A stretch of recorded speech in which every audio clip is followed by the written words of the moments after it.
and resolve. And this is our way of showing the solidarity to the banking industry. Once again, Mr. Hota, good afternoon to you and all participants who are live and all participants who are in different channels. Good afternoon, sir. The EPS Viewpoint series has been gaining very good traction and viewership is increasing from various channels. We've had such subject matter experts in the financial field, right from Mr. Gandhi to Vineet Rai to Sudhakar Kaza, Sushma Kaushik and Udayan Goyal, all prominent personalities in their own field. By having subject matter experts, we have been able to host a show with a difference, adding immense knowledge to our participants. Today, we have another subject matter expert on payment systems and payment infrastructure, none other than Mr. Hota. Mr. Hota, just a brief about you, and then we would love to hear from you. A central banker for 27 years and serving the NPCI as MD and CEO for 8 years. He has spent considerable time in the area of design and implementation of payment systems in India. Okay, to me personally, RuPay and IMPS implementation is a significant contribution of Mr. Hota to India's payment system. Okay, today IMPS transactions are upwards of 20 million a month, while RuPay clocked a staggering billion transactions in 2019. That's massive, sir, in face of established players. And I really have to admire the tenacity and the teamwork that you played in bringing this gigantic payment infrastructures into India. A warm welcome to you, Mr. Hota. Who better can talk about reimagining the national payment infrastructure of the future than Mr. Hota? Mr. Hota, once again, a warm welcome. Before we go into the future of payment infrastructure, please give a bird's eye view of the existing payment national infrastructure and its contribution to India's growth history. Thank you, Mr. Krishna Kumar, and thanks to the organizer of this event.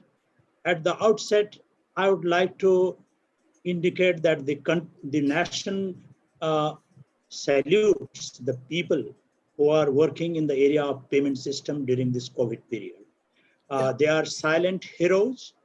You would have observed that during this period, the payment systems have worked extremely well, robust, resilient. They have been I have not seen any report in any of the e-newspaper about payment system not being available and some basic payments failing. The government announced a relief package to 20 crore people, 500 rupees. And also there are other variety of electronic benefit transferred to the people in the rural areas. All the systems have worked extremely well. And you would have seen from the payment systems data released by NPCI that during the April, 411 million AEPS transactions have taken place. Wow. We almost double that of the normal transactions. That means the relief package which the government disbursed, the first of the 3 lots, has reached the people.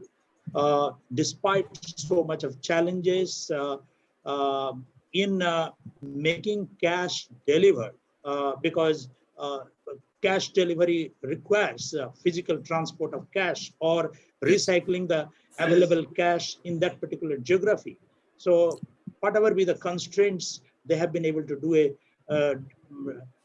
a tremendous job.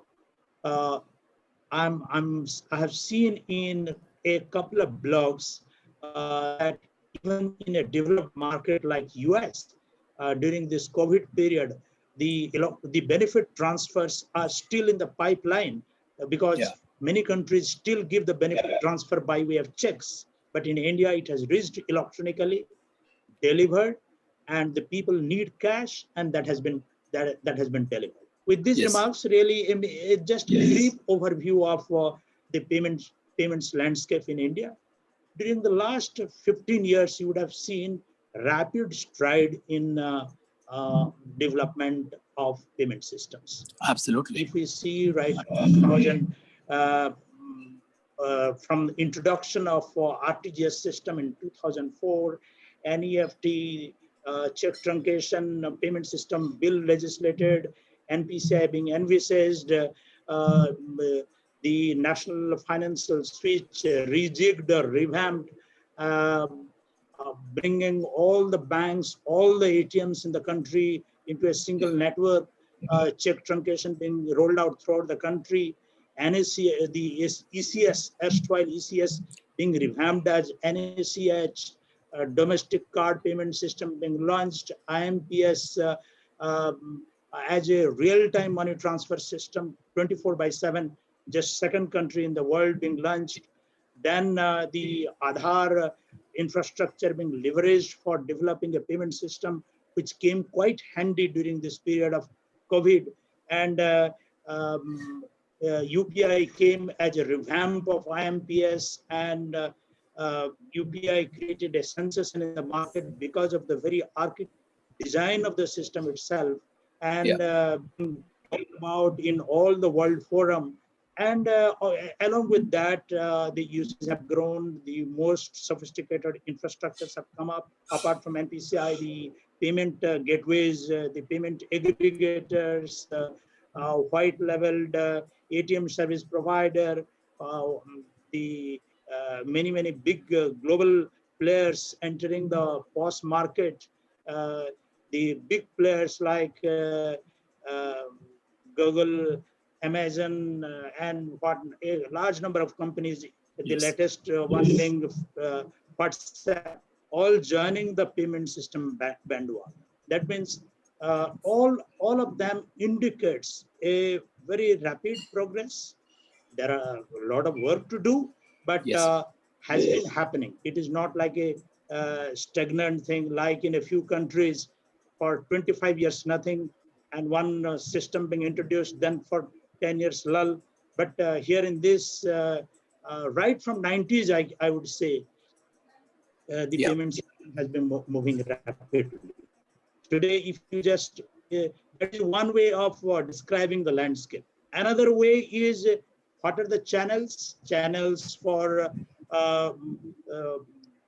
fund transfer on real time, the channels for ATM cash withdrawal, channel both in rural and urban by way of ATM and micro ATM, point of sale device, QR code innovation, the bill payment system in the form of BBPS, Aadhaar being leveraged, toll gate payments, the domestic card being both operating on ATM channel, POS channel, e-commerce channel, the card coming to a big way, the mobile payment being leveraged. So this is another way of describing the landscape. And third is where a lot of work to do is the digital penetration, and as to how the, as per the RBI's vision, building a cash light and highly digital and cash light society. And payment system has been contributing significantly. That in brief is the way I would like to describe the payments landscape in India. Thank you, sir. I think that's what I can conclude out of this. This is really massive, the kind of things that we have done in the last decade. But sir, there's just a contrary view to that, is that despite banks in issuing a cumulative of almost 1 billion debit cards and about 50, close to 50 million cards, let's say, we have over 200,000 ATMs, okay? We have over 3.5 million point of sales, POS devices. Yet the transactions per device are also low. It's not there really, and with such a large population. Why and what can be done to increase transactions per device, sir? Migration from cash-based system to digital system, the process is slow. And that is the experience world over, even in very developed and matured market like US, Japan, heavy reliance on cash. But the volume is growing. But it is true that on digital penetration, much more can be done. But it would be naive and foolish to believe that the cash will go away all of a sudden. well, it would get lighter and lighter. We had seen in the demonetization period a surge in digital payments, but as cash was made available, people again came back to cash. Because we should appreciate one fact. Our per capita income per capita income is hardly about $2,000. Yes, you know, correct. 1,800 some odd amount. Nearly nearly 90% of female workers who are in the job market, both in organized and unorganized, 92% female, and about 82% male. Their average income is about 10 to 12,000 a month. So with a 10 to 12,000 a month, so this many workers, the basic needs would have to be met out of this 10 to 12,000 workers. Maybe in a family, 3 people are working, well, 30,000. So for managing a family, they need the day-to-day expenditure. So the areas where they will consume this, 15 to 20,000 rupees, that in vegetables, in rice, in basic things over there, cash is the most prevalent medium.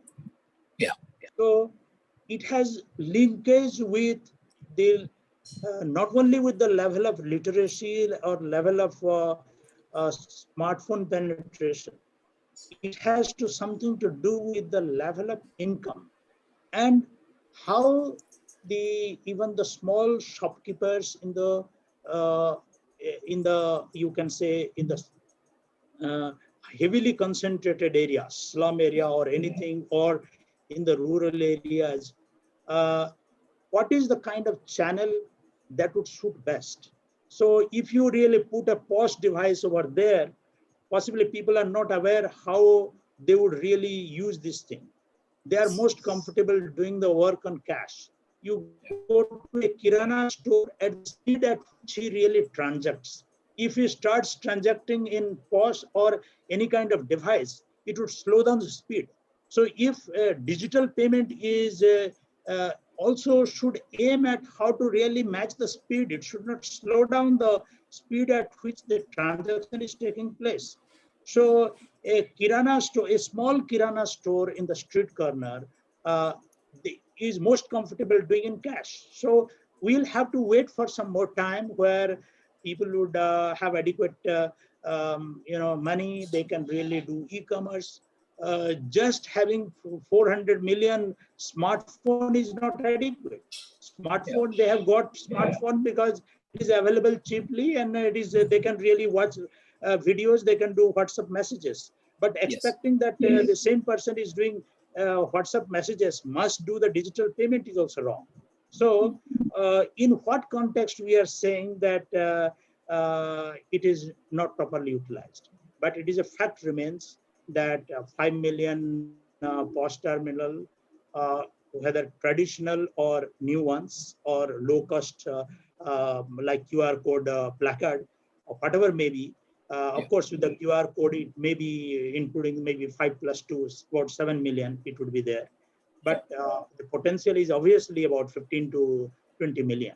So there is potential. There is potential of increasing the acceptance point.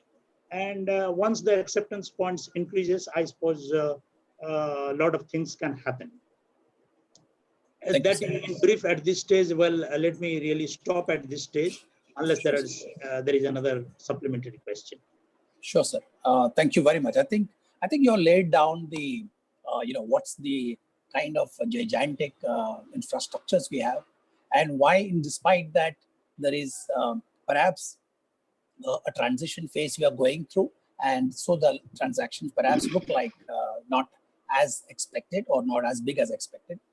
So once that is done, now let's look at the future, sir. What are the key factors, according to you, that drive the need to reimagine the national payments infrastructure for the benefit of all the entities in the banking and financial ecosystem, sir? While reimagining the payment system for the future, obviously, the RBI has clearly stated the vision document that it needs to be safe, secure, cost-effective, um, inclusive. Everybody should be touched by uh, at least one option of digital payments. And with the same goal only, NPCI has also been working.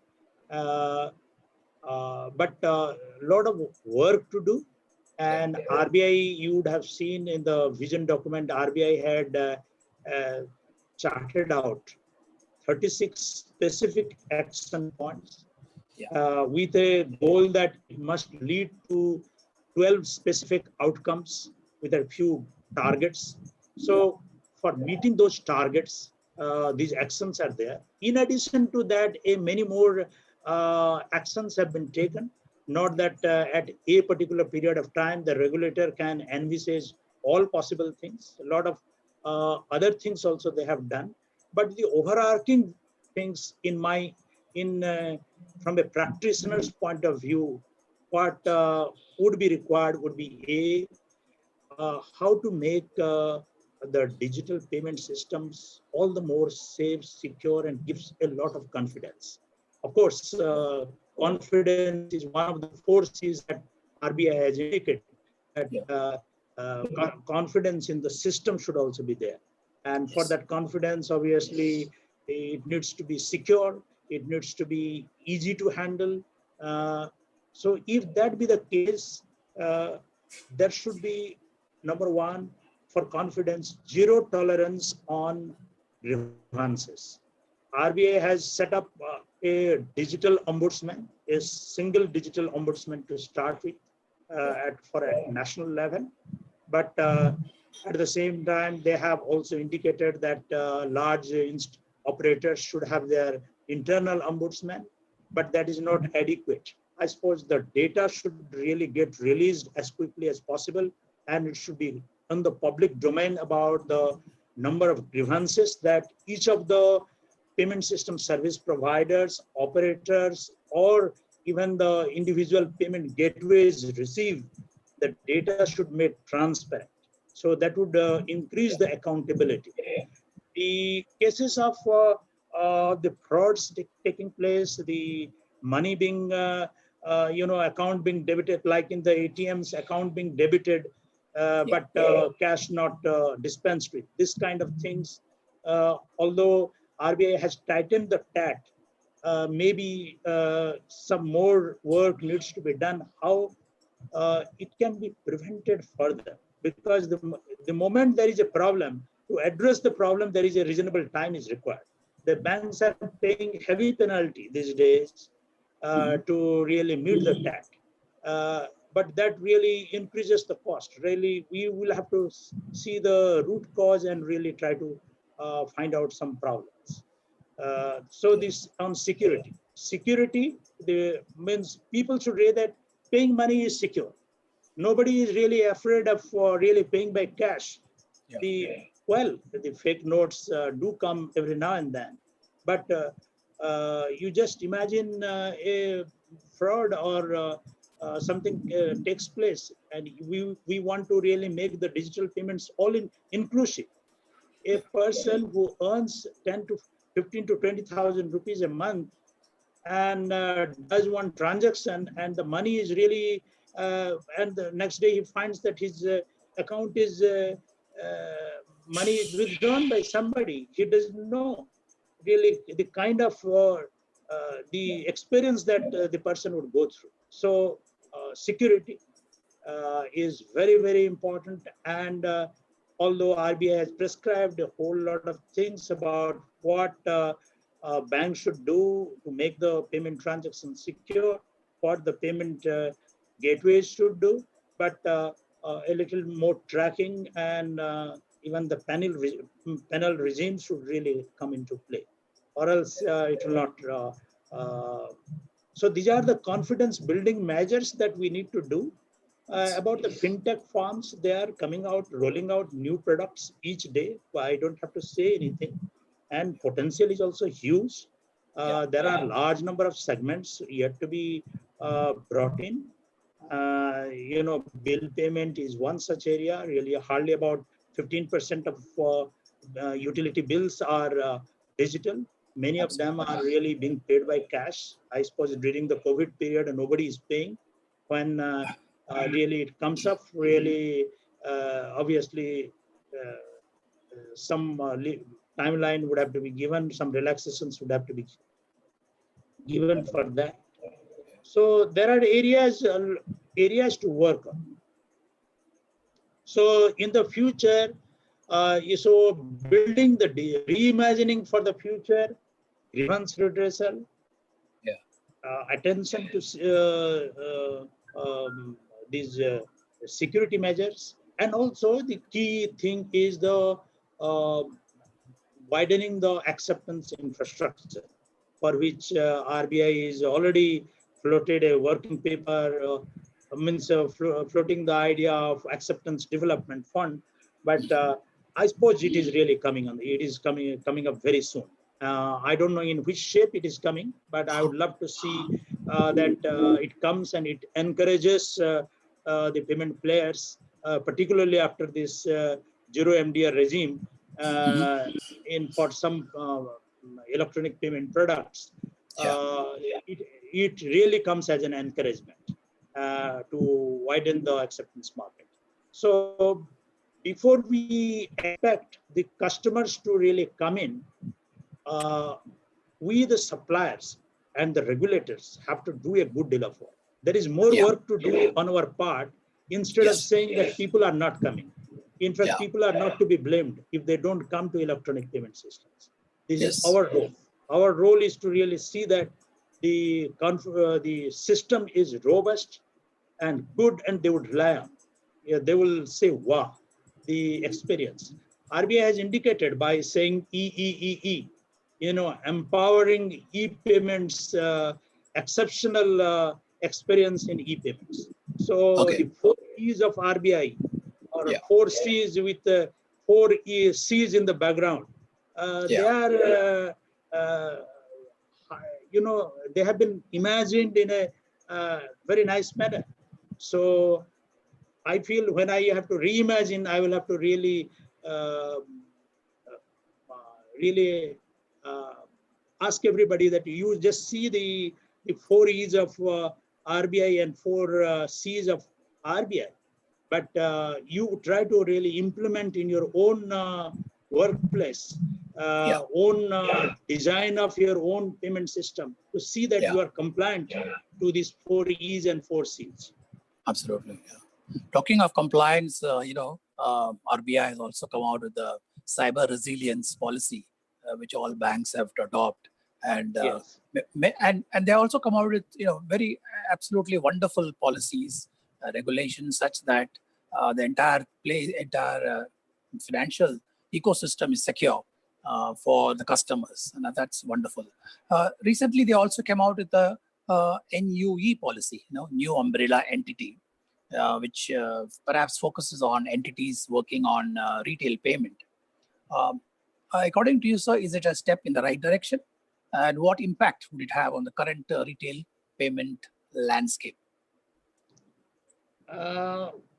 First and foremost, it addresses the concerns that the many entities or many think tanks had been proposing all along, that NPCI is becoming monopolistic, and this trend need be stopped or reversed.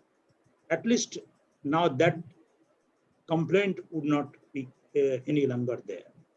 RBI has come out with a draft framework, invited comments, and I understand a good deal of companies are getting ready to set up. So it is a good thing that this kind of complaint would not be there. If you ask me whether that complaint was legitimate or not, or possibly that would require another very detailed discussion. But broadly speaking, it had a basis from the angle that no regulator would like a single player to become so big that the whole country is reliant on one. And second, the potential in the country for a large country like ours with 1.3 billion people is so much that one institution cannot serve. After all, you just see the range of activities that NPCI is doing, right from the ATM switching, which is meeting one requirement, to checks. You can say sunset industry is check, to a rising industry like really e-commerce, real-time e-commerce payments. So range of activities, and now added to that is the bill payment, BBPS. RBI's intention was that BBPS should come up as a, should go to some other entity. Unfortunately, at that point of time, no entity came forward. RBI really published the working paper on BBPS, placed it on the website. Possibly, I'm not very 100% sure about that. Nobody came. Ultimately, when NPCI requested that, please give us the BBPS to run, because BBPS is fully RBI thought out, designed service. So it was again given to NPCI because NPCI had demonstrated the capability to deliver. Okay, so I feel that the potential is there, and now a lot of fintech firms, they have grown big, rich experience in digital payments. Now, if it is thrown open, possibly this is the right time if for new experimentation, and the areas which have not been fully addressed by NPCI so far, they would be there to really address. So it is a good idea. I would welcome it. But you don't. But it would be naive. It would be foolish to believe that they would really compete with NPCI head-on. Possibly NPCI can really face the competition, but in the process, it is the banks who would really be under tremendous pressure. After years of working, they have stabilized one particular setup for one particular type of transactions. And if you ask the banks that you come to another platform and do the same thing, so another interfaces, another reconciliation machinery, and a whole lot of things need to really be reworked. So in that context, I would like to say it is the best if they can play a supplementary role to each other, and there are areas where they can really support each other.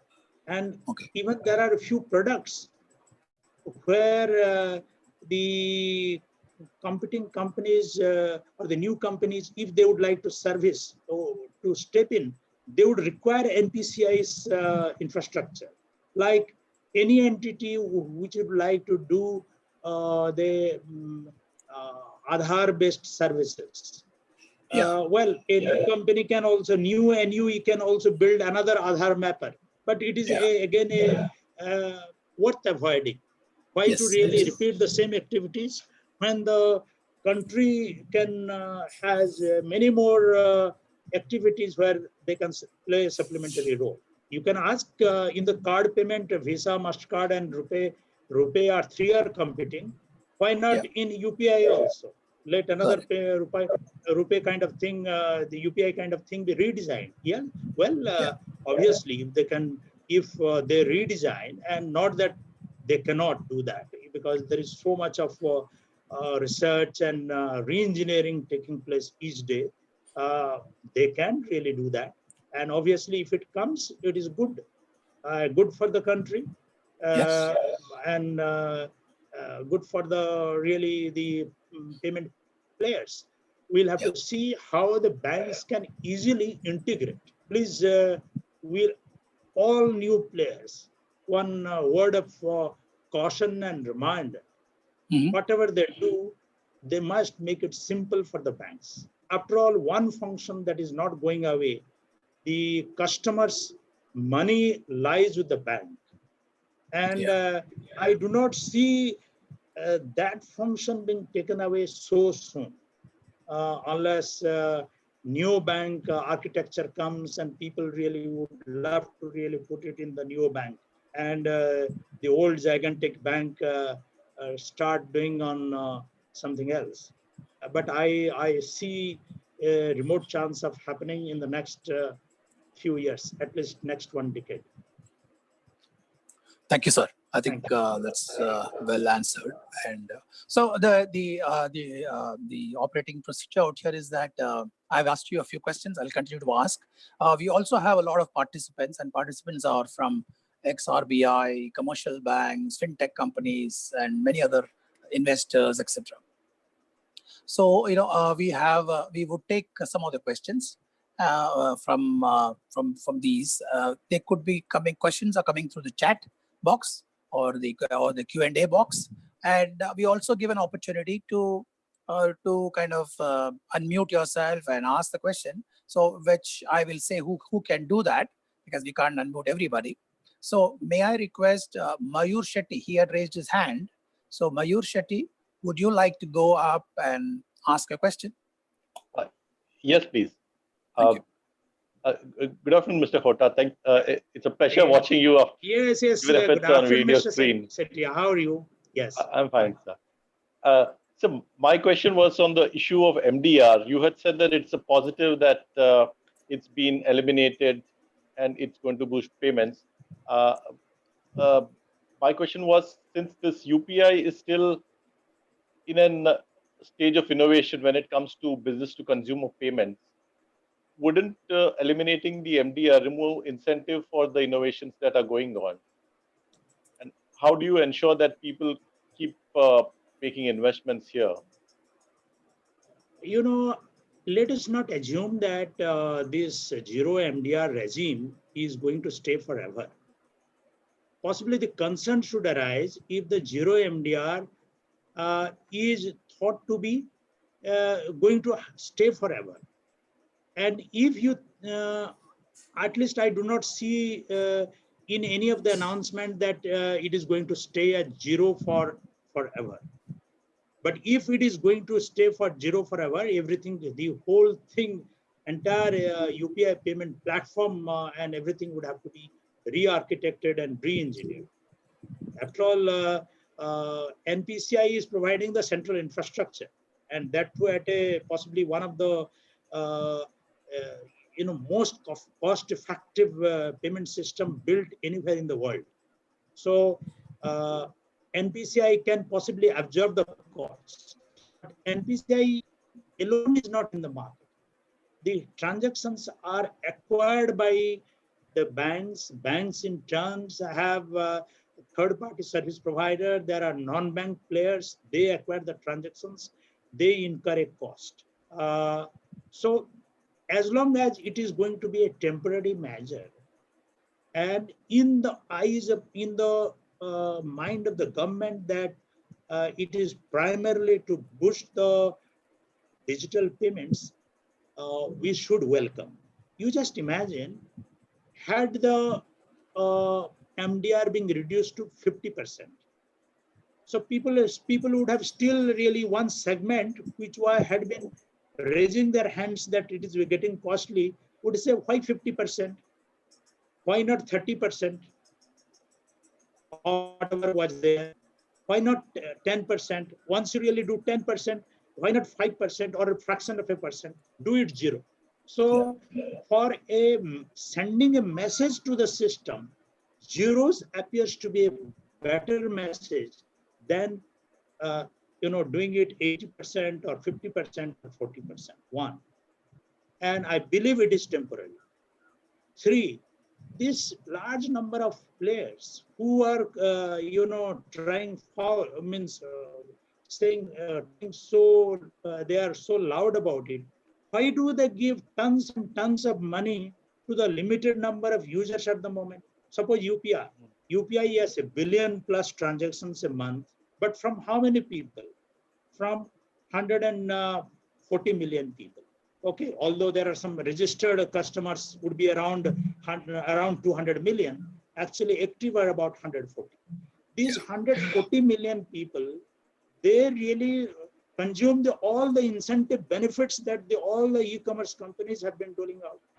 The e-commerce company can dole out 50 rupees for the first transactions and thereafter 10 rupees. But they can't really agree for a limited period of time taking zero MDR. So if these merchants are in a position to give that much of money as incentive, let them reduce them incentive.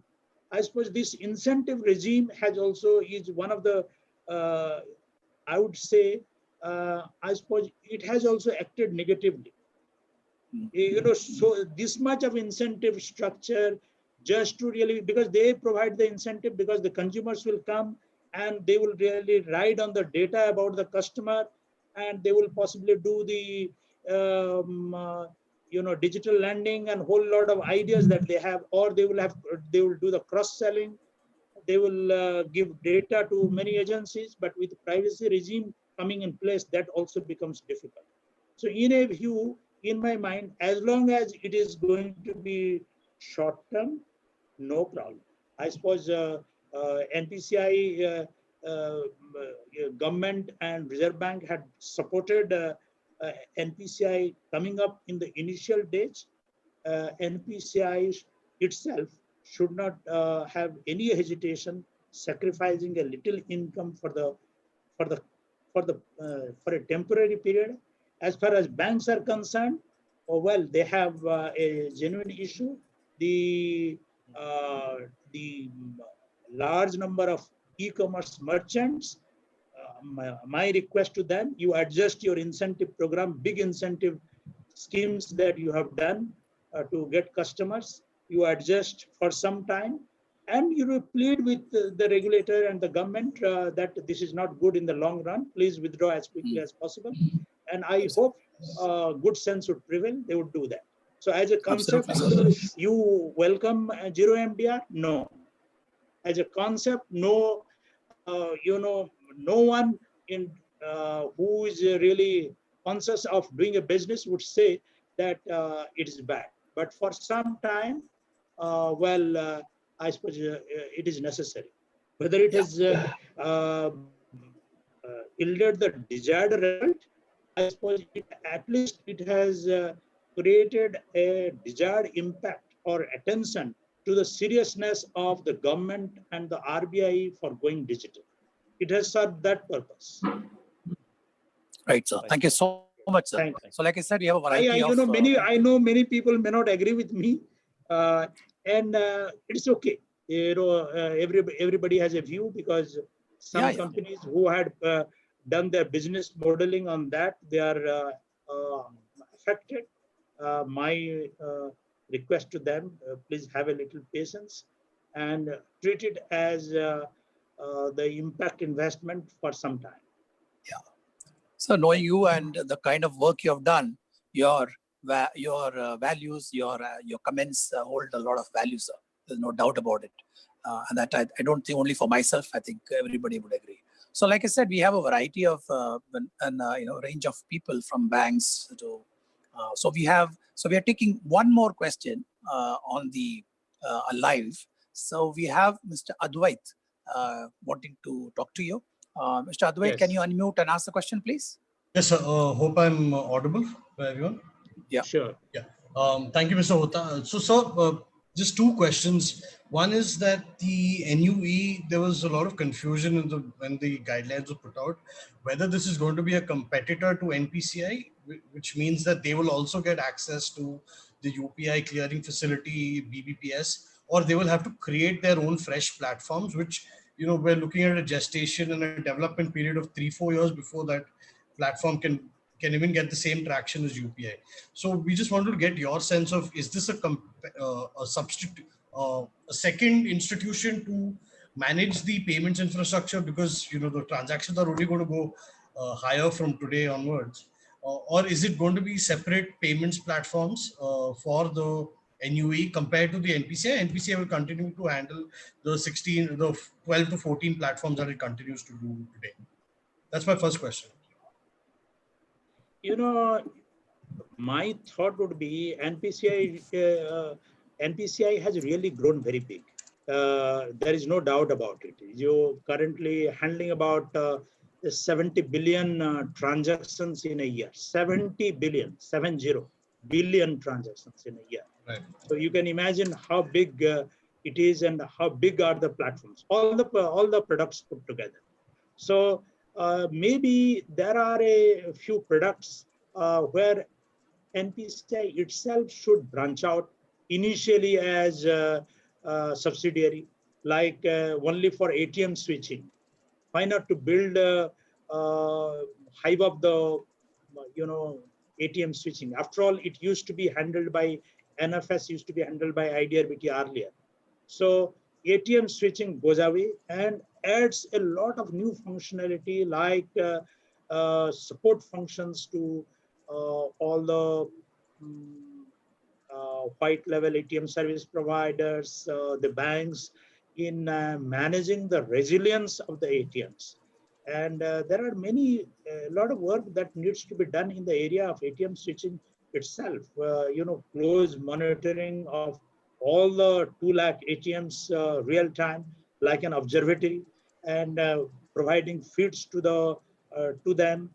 Many ATM switch providers, they themselves have the system, but at the same time, really having taking an aggregator kind of a role, at the same time switching jointly owned why only by a rupee. After all, NFS does the switching of Visa and MasterCard transactions also.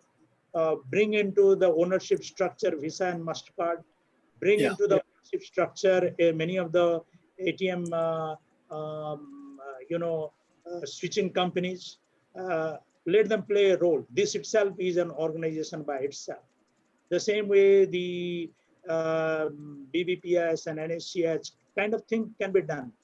And NPCI itself can reorganize itself. And I hope, like any other institution, if they would definitely be imagining or they will be working for redoing this thing.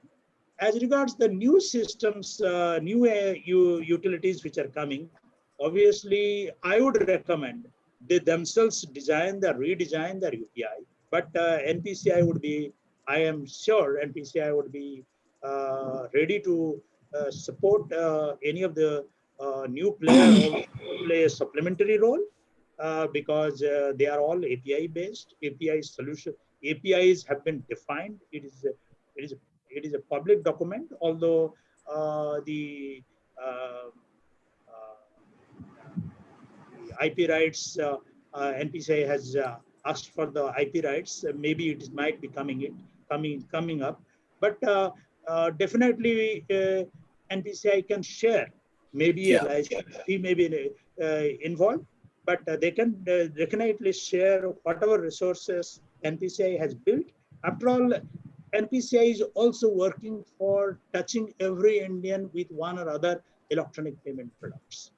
So that is the vision. In fact, if you see the vision statement of NPCI to touch everyone in the country with one or other electronic payment products. The same as the RBI's vision to touch everybody with some digital payment options.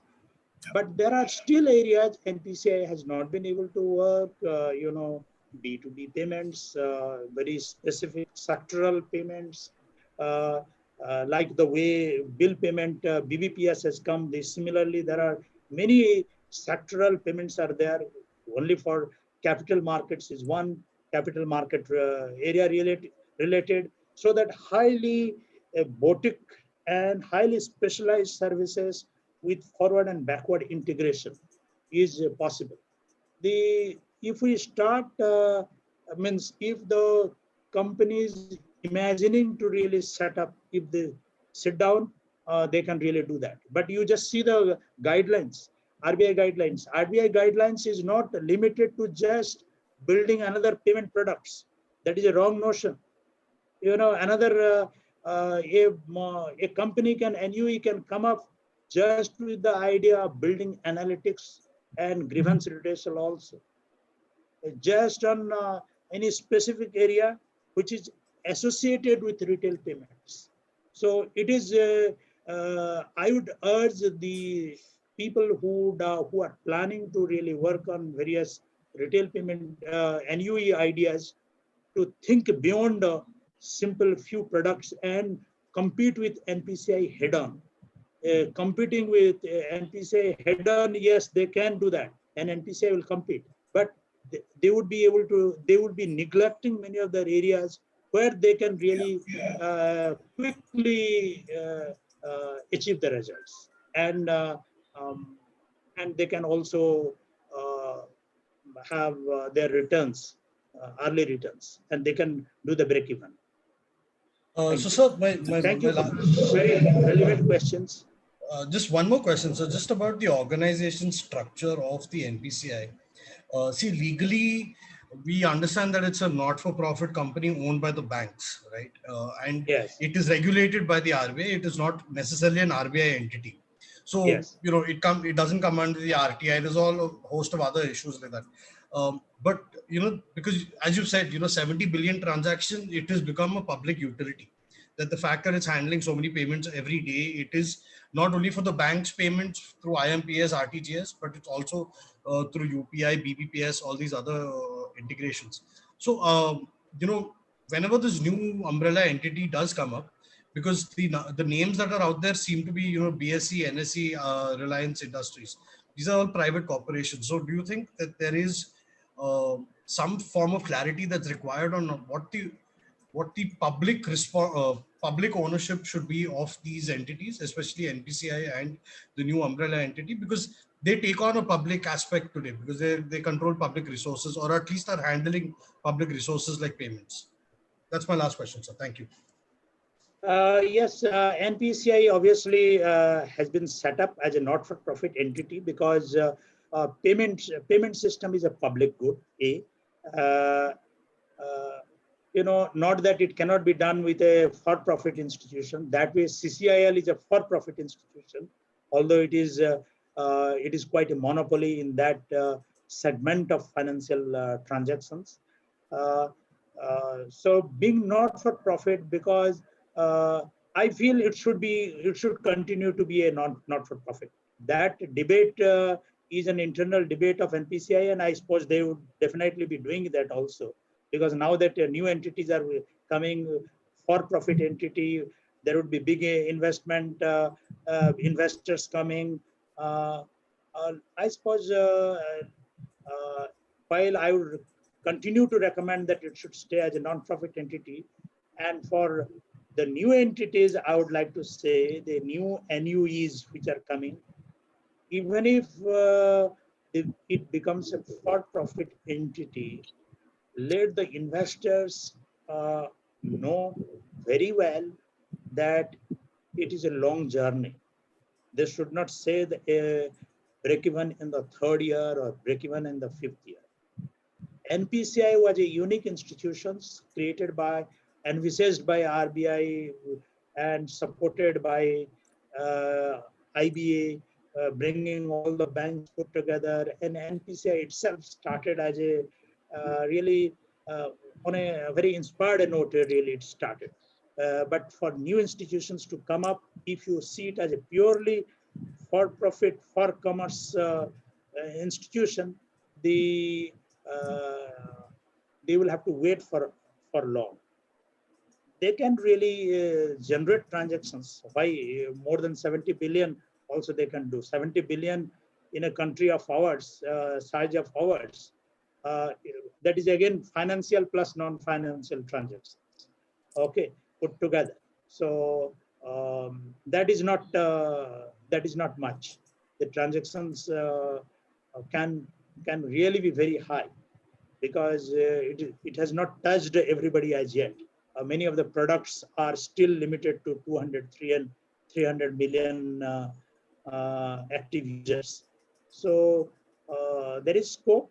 About the structuring for profit, non-profit, I don't have to, you know, they will work out and they will see a journey. But not for profit, if we say that payment system is for public good, people with deep pockets, people with large waiting period, investors with a deep pocket, investors with very good understanding of the way the technology trends are coming, they should enter the market, or else they would burn their fingers.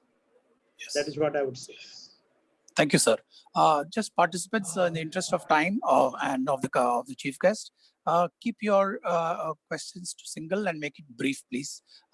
So let me continue with what's happening here now, sir. In the COVID time, we had one major fallout was that people were not willing to touch currency. You know, they said that it could be a carrier, and many people were not against it.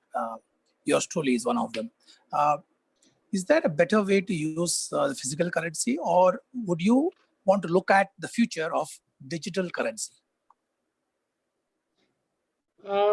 As you would have seen, my knowledge is from the press also.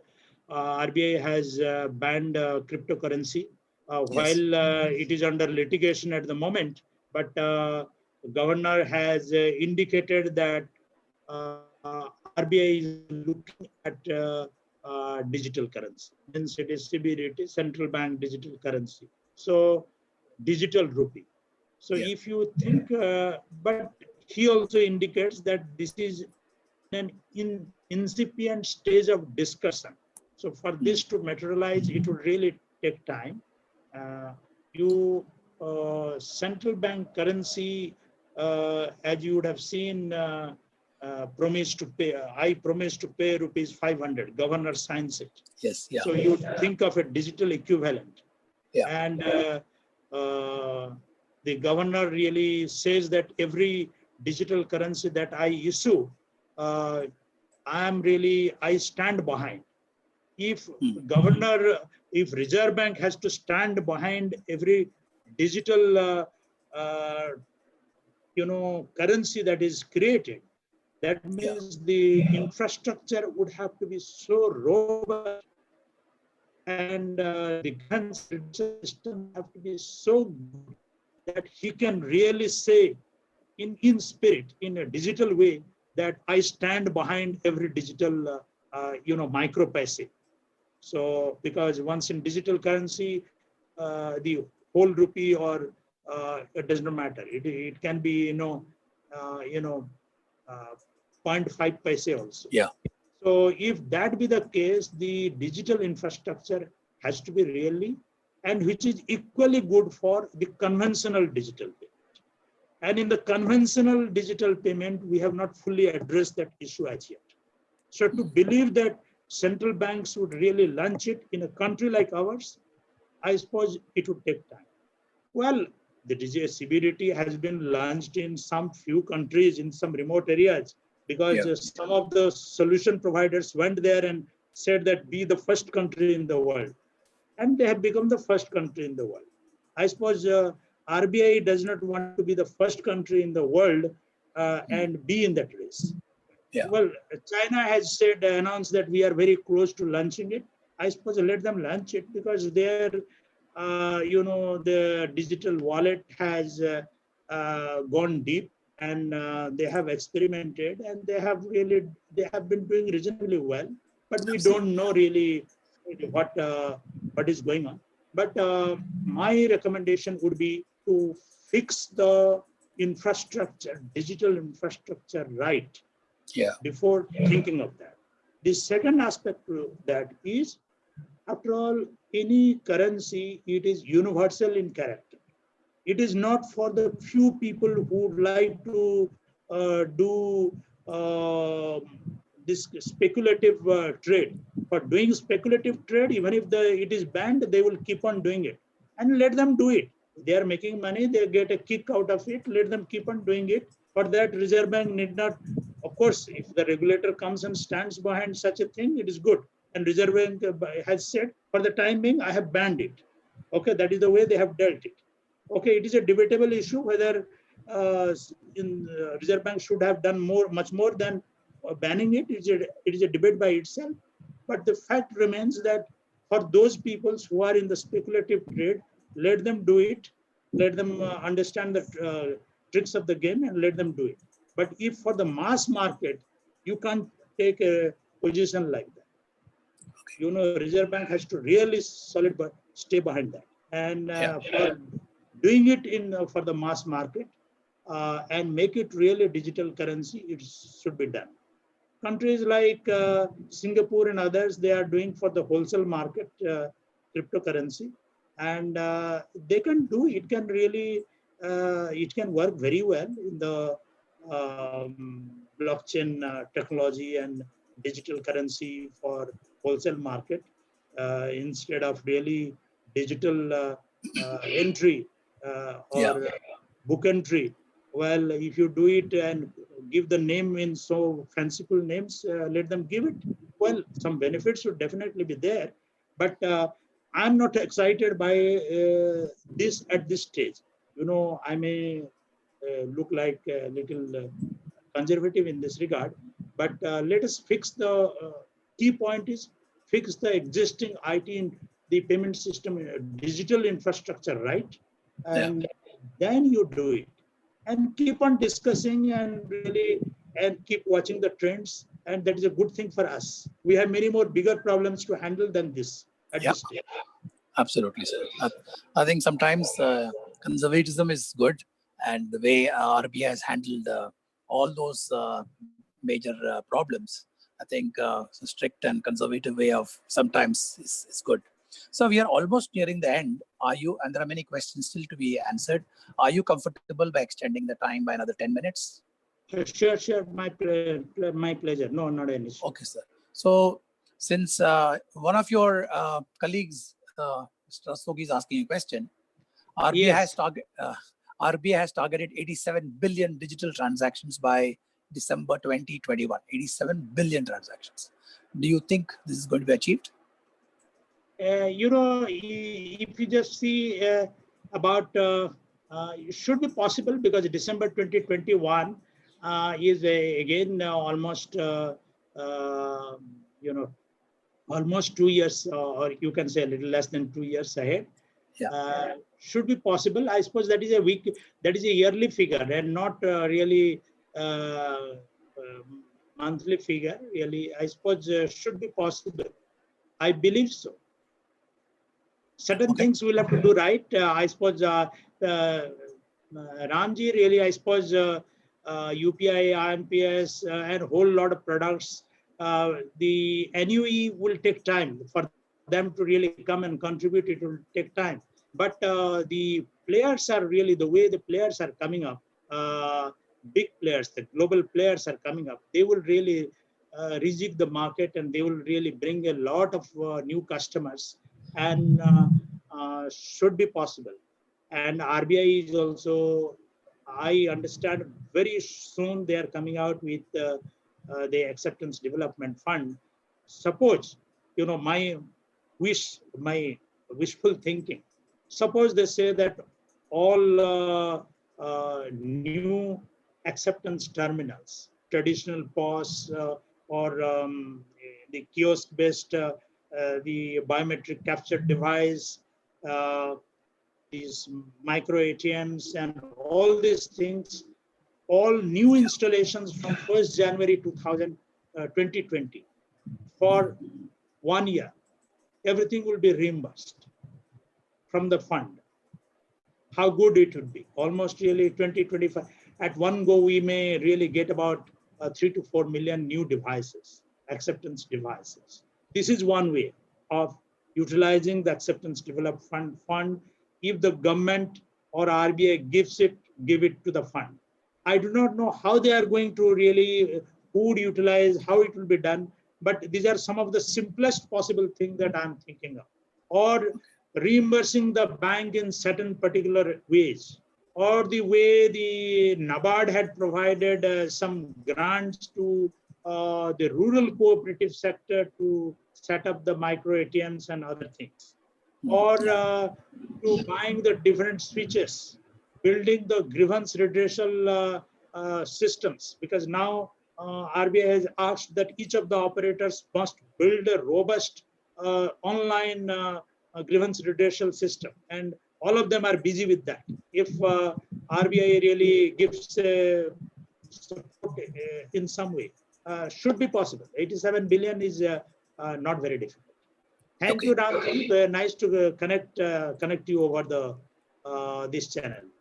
Great, sir. So thank you very much. So we've been able to connect both of you. It's also wonderful. So I told you that we are going, this particular live session is going through various media channels, social media channels. And one of them is the YouTube. So from YouTube, from Mr. Pratik Mohanty asked a question, why the success in feature phone payments, the feature phone payments in Africa, not replicated in India?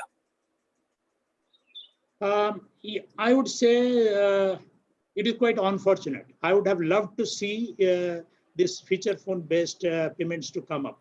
Mr. Ram Rastogi, who was in NPCI along with me, had given his heart and soul for these IMPS payments.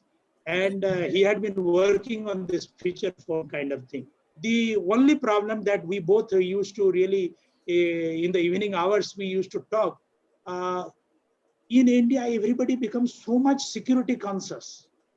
Yeah. And with the smartphone coming, this feature phone based star 99 hash is not secure. And any press media, wherever something comes up, people will really blow it up. The amount limit is low, 1,000 is very small, 5,000, RBI kept on raising the limit from 1,000 to 2,000 to 5,000, I suppose, when we did this thing. But still then it did not take up. When UPI came, we saw to it that feature phone transactions, star 99 hash is integrated with the phone. I suppose too much media attention, too much of media people talking about star 99 hash not being secure, that jeopardized the whole thing. Or else our star 99 service for balance inquiry, money transfer, and quite a whole range of services. Aadhaar to Aadhaar payments, quite 7 or 8 services we had rolled out as a part of IMPS and star 99 based IMPS based solution. That didn't take up. But any non-payment based services with the feature phone in non-banking applications has been a big success. In various ministries have done it, has been a success. Even the voice-based payments has not worked because too much preoccupation with security. Although RBI is addressing that security concern by way of capping the limit, it did not take up because very fanciful smartphone-based color screen, green, yellow, beautiful pictures, all these things came and people got attracted to that. And banks also, the number of banks, I suppose, who had adopted is hardly about 35. The volume is gradually declining. But anyway, really, in Africa, it had been a success because of many other reasons, not because of the feature phone based. Had it been smartphone would also have been a success or any kind of thing. Because that time, because the banking penetration is very low. So African experience is not to be compared with ours. Even the experience in Bangladesh had a great success. Our just neighboring countries. We deputed our people from NPCI, really, why there is such a success in Bangladesh and not here. Everybody really came out with the conclusion that that system works better over there because of ABCD reasons and not because of technology itself. So there is nothing wrong in technology. The government has also done the best it can. It really secured a digital number for us. Thank you. Thank you, Mr. Hota. So let me ask you a final question, sir. Suppose you got the opportunity to talk to the regulators, maybe the RBI or the Ministry of Finance. What are your top 3 recommendations to reignite the payment revolution for the next decade? One would be now the suppliers of payment services are many. But in the supply side, the only limitation is the acceptance point. If we have to create demand, we'll have to create the acceptance infrastructure. So quickly operationalize the acceptance infrastructure with very good amount. Don't say that the banks will contribute, this such will contribute. Start with your own contribution. RBI and the government must contribute liberally into this. If they share the vision that the country should go, should get digital and cash light. You know, in heavy investment on building the acceptance infrastructure by contributing to the acceptance development fund. 1. 2 is 85% of bill payment is still in cash or check mode. If you want to really move them digital, you gradually, you will have to mandate in some areas. The way the income tax payment you have mandated, now the toll gate payment on the national highway you have mandated that it should be by FASTag. The same way, can you make payment on the petrol pump digital? Payment of in the universities to start with, digital. Government payment itself, digital. Mandate. Ultimately, the payment means whomever really you are making payment at some establishments, like the toll gate, compulsory. If you do not pay heavily in some alternate mode. And obviously, if you are going to mandate, that means first you will have to build the acceptance infrastructure. So next to acceptance infrastructure, you do the mandating. Many of the really payments are still inefficient, like bill collection, like electricity bill collection in some states. They collect once in 3 months because they can't handle the physical volume of handling of cash. Once in 2 months, you can really collect every month. Property tax, once a year, payment is done, collection. Because the collection is a very tedious task. Once you do electronic, you do that thing. So bill payment mechanism, tax payment mechanism, by collection mechanism by the government, go a deep research and go segment by segment, not broad brush approach. Segment by segment, you go, make it mandatory, do the acceptance over there. This is the second point. So bill payment. And also the, while doing the bill payment, also really work on the less penetrated area and give a lot of flexibility and freedom in giving the contactless transit payment. So although NCMC standard has come, NPCI has mandated, and government thinks that that will be the standard going forward.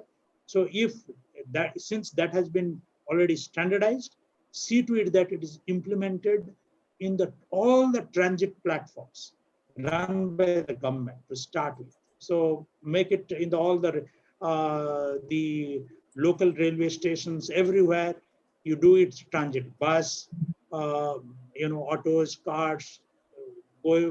So the bill and transit, toll gate is taken care. PTT used to be my favorite area. Bills, toll, and transit. Toll is now taken care in a great way, at least on the national highway.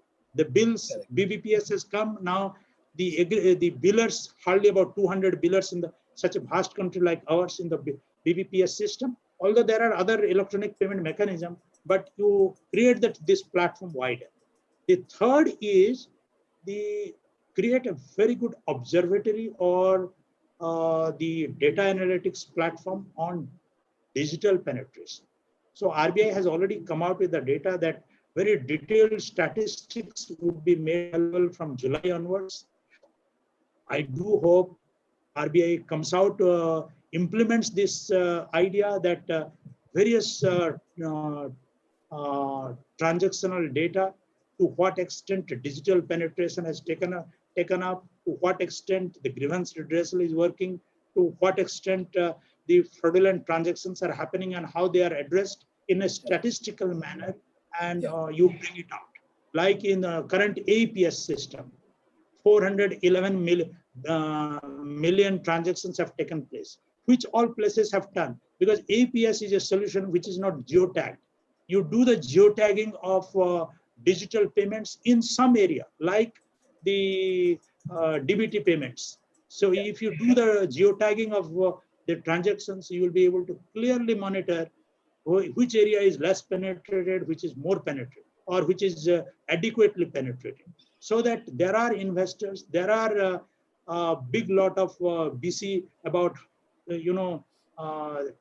almost 10 lakh BC points are there. Somewhere it might be heavily concentrated, somewhere not. So they can get dispersed well. These are the kind of things. So one, acceptance development fund, second in bill payment and transit, and third on the detailed analytics on digital payments. A pure analytics, which is a public good, make the data transparent, make available to all. So for your own policy research, and also for the investors, innovators, and operators to see how the country is shaping, so that